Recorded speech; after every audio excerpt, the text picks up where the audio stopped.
Yo, YouTube, what's up with your boy? Sports and Fitness Rants. I'm back, guys. Click that like button. Subscribe to my channel.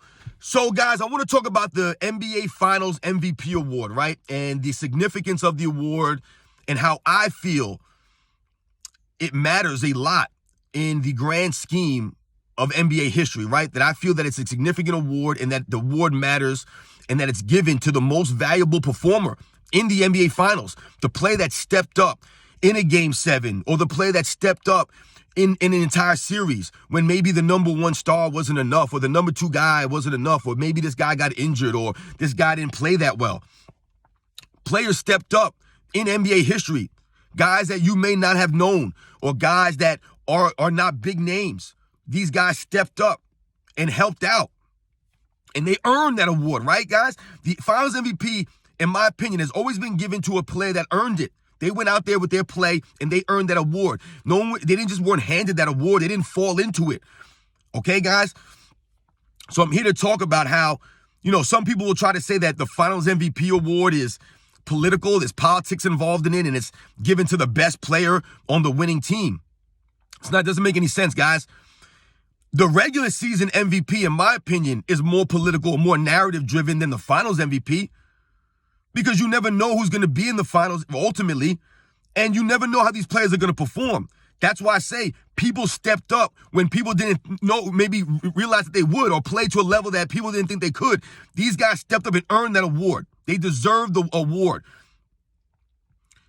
Has nothing to do with narratives, has nothing to do with politics, has nothing to do with picking favorites or being the best player on the winning team. So being the most valuable player in that series, the most valuable performer in that series or in that Game 7.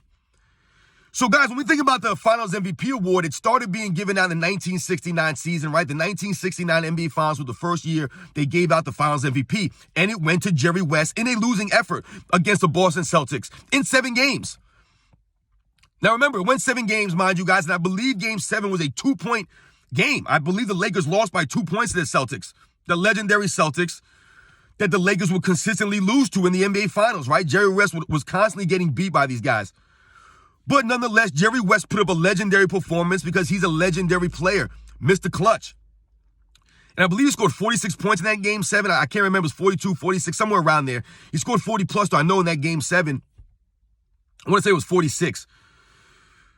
And they lost that series, the Lakers. And Jerry West was awarded the award. And a lot of people at that time were wondering why Jerry West was given the award or how you could get the award on a losing team. But Jerry West, like I said, legendary performance in that finals in a highly contested series that went 7 games in a 2-point game.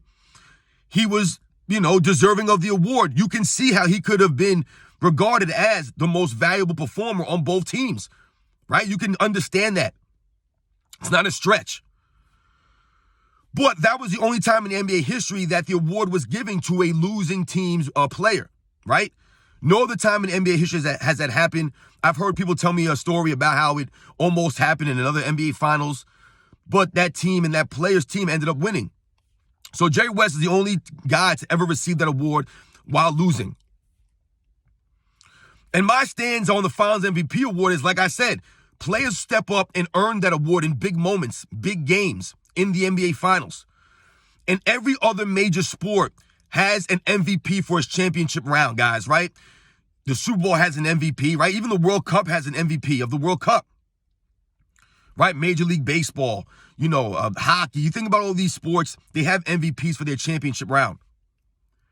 NBA is no different. And when you look at the award winners over the years, there's been several instances in NBA history where maybe the number one player on the team didn't win the award. Maybe the best player, right? The quote unquote best player didn't win the Finals MVP award. It's happened many, many times in NBA history, guys. And when I have these conversations with people and they talk about the Finals MVP and how it's not as significant, or how, they believe people were, robbed of these trophies, I will say the same thing to them. Not one time in NBA history, in my opinion, has someone won the Finals MVP award and not been deserving of it. Their play, the moments that they stepped up, they earned that award. I can't stress this enough, guys. We can't take away from these guys just because they don't have the name as another player on their team, or maybe they weren't the quote-unquote best player on their team, but they won the award somehow, and that takes away from the award significance. It does not. Like I've said, guys, to me, the regular season MVP award is more narrative-driven, more politics involved in that award than the finals MVP. In my opinion, guys, when you think about people, talking about who's going to win the MVP at the beginning of the season, right? They're picking I think so-and-so is going to win the MVP. And they try to create a narrative around that player and around that team. It's not like that with the finals MVP. These guys have to actually go out there and perform.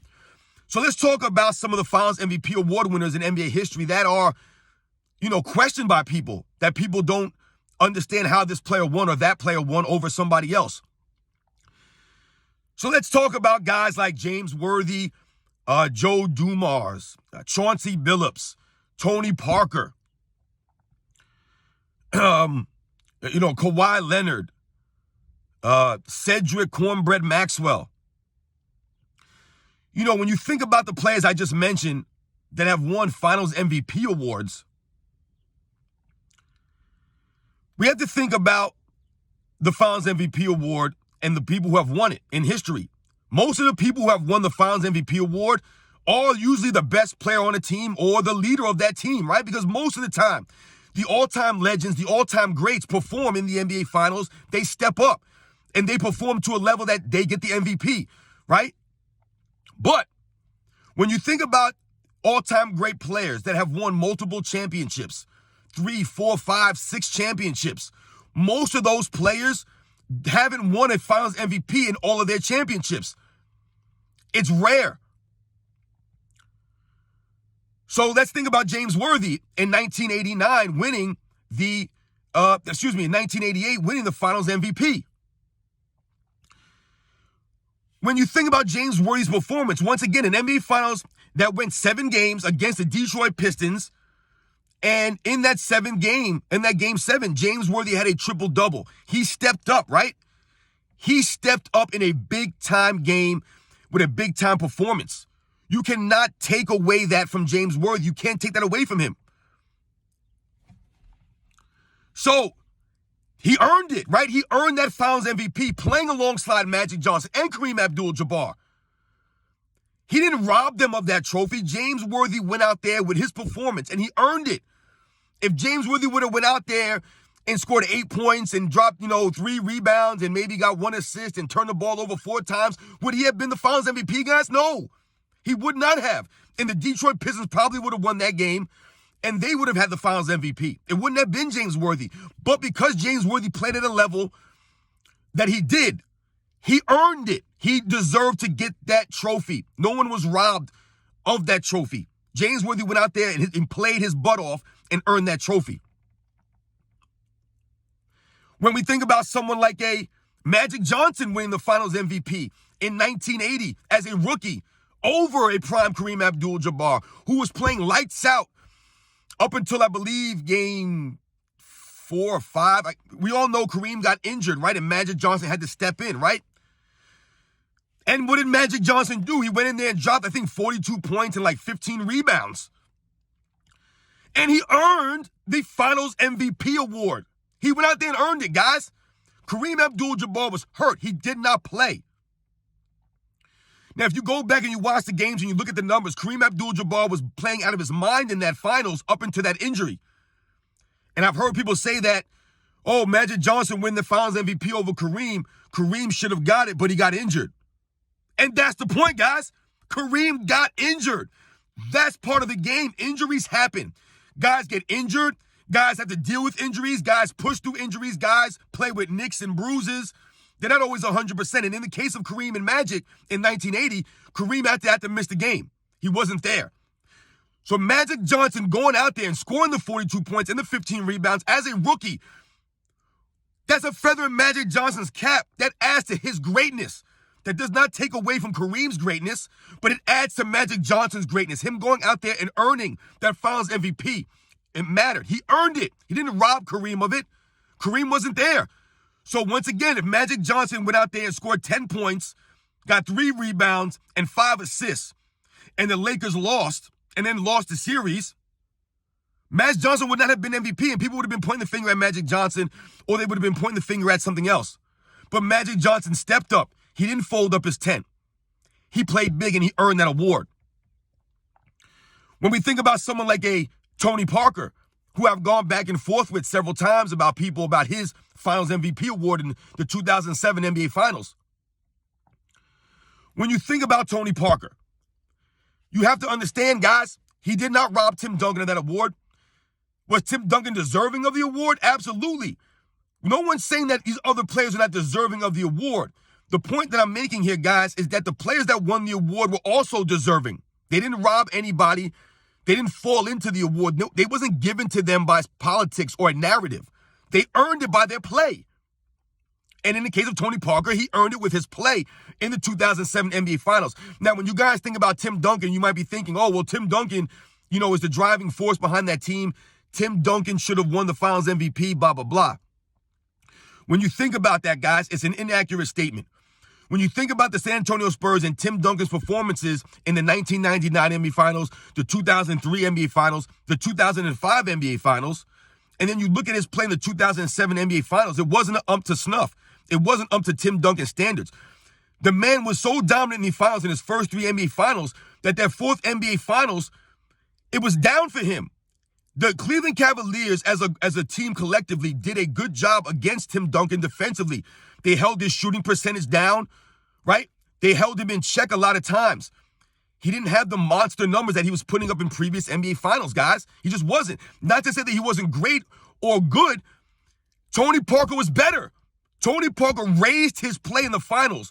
If you look at his numbers in the finals as opposed to his regular season numbers, Tony Parker stepped up. Look at his shooting percentages. They're through the roof, guys. And watch the games. If you watch the games, in that 4-game sweep of the Cleveland Cavaliers, Tony Parker was the X factor, guys. He was. The Cleveland Cavaliers, like I said, did a good job against Tim Duncan. That was their main focus, I'm sure. But, like I said, once again, those games were close. It was a 4-game sweep, but every game was close, guys. And like I said, Tony Parker stepped up. He raised his level of play to help a Tim Duncan, right? To help the San Antonio Spurs capture that 4th title. Tony Parker was a key X factor in that series. No one expected him to do the things or shoot the way that he shot and play to that level. He rose his play. You have to give the man credit for that. Once again, doesn't take away from Tim Duncan's greatness, but it has to enhance Tony Parker. It has to help him out because he raised his level of play. He did. Somebody else who won the Finals MVP that you guys may not know about, Cedric Cornbread Maxwell. So in 1981, the Boston Celtics won the NBA championship. That was Larry Bird's first NBA title. That's right, guys. Larry Bird was on that team, and he did not win the Finals MVP, right? Just like other all-time greats I've mentioned. Cedric Cornbread Maxwell, you guys have probably never heard of. He's not a big-name guy. Won the Finals MVP over a Larry Bird. Why? Larry Bird was not robbed. Go back, if you watch the games, you look at the numbers, and you look at Cedric Maxwell's play in games 3 through 6, when they beat the Houston Rockets in 6 games. When you look at the numbers he put up and you watch his play, the man was offensive rebounding, or almost out offensive rebounding Moses Malone, who many people consider the greatest offensive rebounding player in NBA history.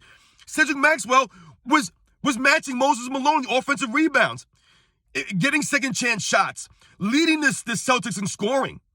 I mean, leading them in reboundings from games 3 through 6. Stepping up and hitting key baskets. That's why Cedric Maxwell won the Finals MVP over a Larry Bird at that time. This doesn't take away from Larry Bird's greatness once again. And if you watch the games and if you look at the numbers, Larry Bird had some up and down games in that finals, right? So that's why Cedric Maxwell was the most valuable player, right? The most valuable player. This is the same theme here, guys. These guys stepped up. Cedric Maxwell stepped up, right? They didn't win despite these guys. These guys were X factors. These guys stepped up in key moments and made key plays to help their teams win, which is why they earned that trophy. Once again, they earned it. So when we think about the players I just mentioned, and we think about the Finals MVP award, you could also mention someone like a Chauncey Billups, for example. Maybe to a lesser degree, You know, maybe someone like a Ben Wallace could have won that award over him, possibly. But Chauncey Billups deserved it. He earned it.